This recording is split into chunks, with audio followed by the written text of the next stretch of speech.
From translation, RSV Revised Standard Version. This 91 day of the year. Today we are reading passages 1 Samuel 18 to 20. 1 Samuel chapter 18, verses 1 to 30. And it came to pass, when he had made an end of speaking unto Saul, that the soul of Jonathan was knit with the soul of David, and Jonathan loved him as his own soul. And Saul took him that day, and would let him go no more home to his father's house. Then Jonathan and David made a covenant, because he loved him as his own soul. And Jonathan stripped himself of the robe that was upon him, and gave it to David, and his garments, even to his sword, and to his bow, and to his girdle. And David went out whithersoever Saul sent him, and behaved himself wisely. And Saul set him over the men of war, and he was accepted in the sight of all the people, and also in the sight of Saul's servants. And it came to pass as they came, when David was returned from the slaughter of the Philistine, that the women came out of all the cities of Israel, singing and dancing, to meet King Saul, with tabrets, with joy, and with instruments of music. And the women answered one another as they played, and said, Saul hath slain his thousands, and David his 10,000s. And Saul was very wroth, and the saying displeased him. And he said, They have ascribed unto David 10,000s, and to me they have ascribed but thousands, and what can he have more but the kingdom? And Saul eyed David from that day and forward. And it came to pass on the morrow, that an evil spirit from God rushed upon Saul, and he prophesied in the midst of the house. And David played with his hand, as at other times, and there was a javelin in Saul's hand. And Saul cast the javelin, for he said, I will smite David even to the wall with it.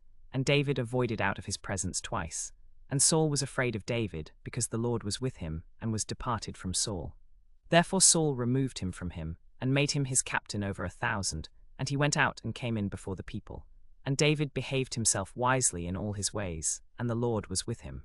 Wherefore when Saul saw that he behaved himself very wisely, he was afraid of him. But all Israel and Judah loved David, because he went out and came in before them. And Saul said to David, Behold my elder daughter Merab, her will I give thee to wife. Only be thou valiant for me, and fight the Lord's battles. For Saul said, Let not mine hand be upon him, but let the hand of the Philistines be upon him. And David said unto Saul, Who am I? And what is my life or my father's family in Israel, that I should be son-in-law to the king? But it came to pass at the time when Merab Saul's daughter should have been given to David, that she was given unto Adriel the Meholathite to wife. And Michal Saul's daughter loved David, and they told Saul, and the thing pleased him. And Saul said, I will give him her, that she may be a snare to him, and that the hand of the Philistines may be against him. Wherefore Saul said to David, Thou shalt this day be my son-in-law.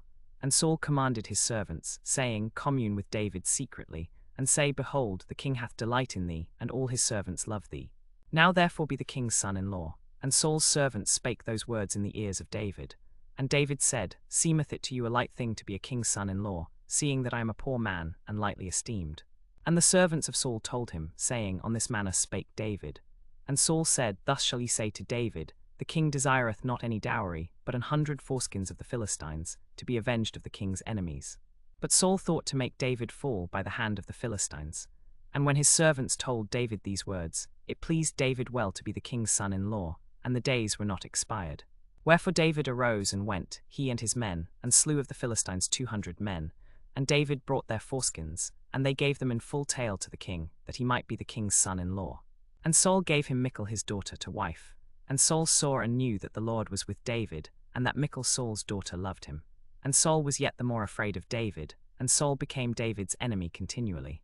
Then the princes of the Philistines went forth, and it came to pass when they went forth, that David behaved himself more wisely than all the servants of Saul, so that his name was much set by.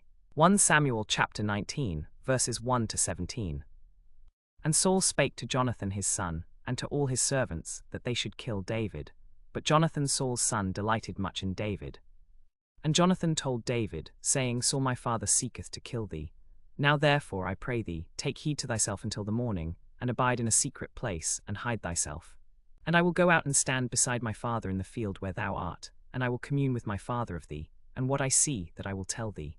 And Jonathan spake good of David unto Saul his father, and said unto him, Let not the king sin against his servant, against David. Because he hath not sinned against thee, and because his works have been to thee very good. For he did put his life in his hand, and slew the Philistine, and the Lord wrought a great salvation for all Israel. Thou sawest it, and didst rejoice. Wherefore then wilt thou sin against innocent blood, to slay David without a cause? And hearkened Saul unto the voice of Jonathan. And Saul sware, As the Lord liveth, he shall not be slain. And Jonathan called David, and Jonathan showed him all those things. And Jonathan brought David to Saul, and he was in his presence as in times past, and there was war again.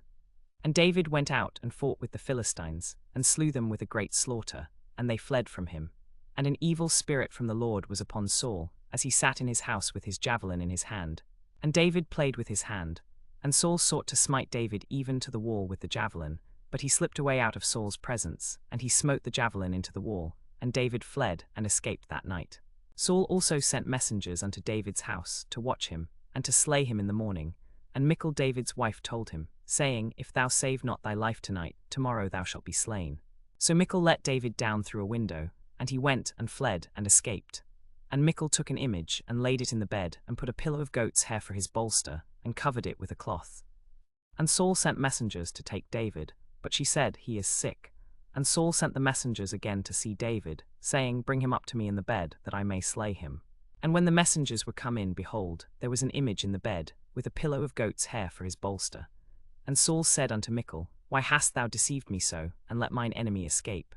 And Michal answered Saul, He said unto me, Let me go away, why should I kill thee? 1 Samuel chapter 20, verses 1 to 42. Then David fled from Naioth in Ramah, and came and said before Jonathan, What have I done? What is mine iniquity, and what is my sin before thy father, that he seeketh my life? And he said unto him, Far from it, thou shalt not die. Behold, my father will do nothing either great or small, but that he will show it me. And why should my father hide this thing from me? It is not so. And David sware moreover, and said, Thy father certainly knoweth that I have found grace in thine eyes. And he saith, Let not Jonathan know this, lest he be grieved. But truly as the Lord liveth, and as thy soul liveth, there is but a step between me and death. Then said Jonathan unto David, Whatsoever thy soul desireth, I will even do it for thee. And David said unto Jonathan, Behold, tomorrow is the new moon, and I should not fail to sit with the king at meat. But let me go, that I may hide myself in the field unto the third day at even. If thy father at all miss me, then say, David earnestly asked leave of me that he might run to Bethlehem his city, for there is a yearly sacrifice there for all the family. If he say thus, It is well, thy servant shall have peace. But if he be very wroth, then be sure that evil is determined by him. Therefore thou shalt deal kindly with thy servant, for thou hast brought thy servant into a covenant of the Lord with thee.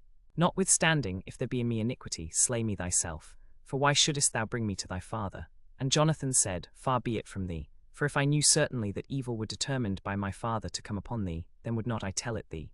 Then said David to Jonathan, Who shall tell me? Or if thy father answer thee roughly? And Jonathan said unto David, Behold, tomorrow is the new moon, and thou shalt be missed, because thy seat will be empty. And when thou hast stayed 3 days, then thou shalt go down quickly, and come to the place where thou didst hide thyself in the day of the business, and shalt remain by the stone Ezel. And I will shoot 3 arrows on the side thereof, as though I shot at a mark. And behold, I will send a lad, saying, Go find out the arrows. If I say unto the lad, Behold, the arrows are on this side of thee, take them, then come thou.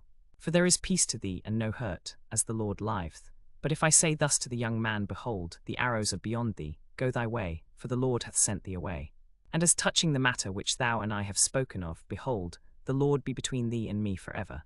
And Jonathan caused David to swear again, because he loved him, for he loved him as he loved his own soul. Then Jonathan said to David, Tomorrow is the new moon, and thou shalt be missed, because thy seat will be empty. And when thou hast stayed 3 days, then thou shalt go down quickly, and come to the place where thou didst hide thyself in the day that the business was in, and shalt remain by the stone Ezel. And I will shoot 3 arrows on the side thereof, as I did aforetime. And behold, I will send a lad, saying, Go find out the arrows. And if the lad come to the place where thou art, and I say unto him, The arrows are on this side of thee, bring them and come, for there is peace to thee, and no fear, be not afraid, for the Lord liveth, and thy soul liveth. And it may be that the Lord will look on mine affliction, and that the Lord will requite me good for his enemy Saul. Do thou therefore but let me find grace in thine eyes. And Jonathan said unto David, Go in peace, forasmuch as we have sworn both of us in the name of the Lord, saying, The Lord be between me and thee, and between my seed and thy seed forever. And he arose and departed, and Jonathan went into the city. And David abode in the wilderness, and came to the wilderness of Ziph in the search. And Saul sought him every day, but God delivered him not into his hand. And David said, Jonathan, behold, I shall know by this arrow whether it shall be well with me or not. And it came to pass that David hid himself in the field, and the new moon came, and the king sat him down to eat meat. And the king sat upon his seat, as at other times, even upon the seat by the wall, and Jonathan arose, and Abner sat by Saul's side, and David's place was empty. Nevertheless Saul spake not anything that day. For he thought, something hath befallen him, he is not clean, surely he is not clean. And it came to pass on the morrow, which was the 2nd day of the new moon, that David's place was empty. And Saul said unto Jonathan his son, Wherefore cometh not the son of Jesse to meet neither yesterday, nor today? And Jonathan answered Saul, David earnestly asked leave of me to go to Bethlehem. And he said, Let me go, I pray thee, for our family hath a sacrifice in the city, and my brother he hath commanded me to be there. And now, if I have found favour in thine eyes, let me get away, I pray thee, and see my brethren. Therefore he came not unto the king's table. Then Saul's anger was kindled against Jonathan, and he said unto him, Thou son of the perverse rebellious woman, do not I know that thou hast chosen the son of Jesse to thine own confusion, and unto the confusion of thy mother's nakedness? For as long as the son of Jesse lieth upon the ground, thou shalt not be established, nor thy kingdom. Wherefore now send and fetch him unto me, for he shall surely die. And Jonathan answered Saul his father, and said unto him, Wherefore shall he be slain? What hath he done? And Saul cast a javelin at him to smite him, whereby Jonathan knew that it was determined of his father to slay David. And Jonathan arose from the table in fierce anger, and did eat no meat the 2nd day of the month, for he was grieved for David, because his father had done him shame. And it came to pass in the morning, that Jonathan went out into the field at the time appointed with David, and a little lad with him. And he said unto his lad, Run, find out now the arrows which I shoot. And as the lad ran, he shot an arrow beyond him. And when the lad was come to the place of the arrow which Jonathan had shot, Jonathan cried after the lad, and said, Is not the arrow beyond thee? And Jonathan cried after the lad, and said, Make speed, haste, stay not. And Jonathan's lad gathered up the arrow, and came to his father. But the lad knew not anything, only Jonathan and David knew the matter. And Jonathan gave unto his arms unto the lad, and said unto him, Go, carry them to the city. And as soon as the lad was gone, David arose out of a place toward the south, and fell on his face to the ground, and bowed himself 3 times. And they kissed one another, and wept one with another, until David exceeded. And Jonathan said to David, Go in peace, forasmuch as we have sworn both of us in the name of the Lord, saying, The Lord be between me and thee, and between my seed and thy seed forever. And he arose and departed, and Jonathan went into the city.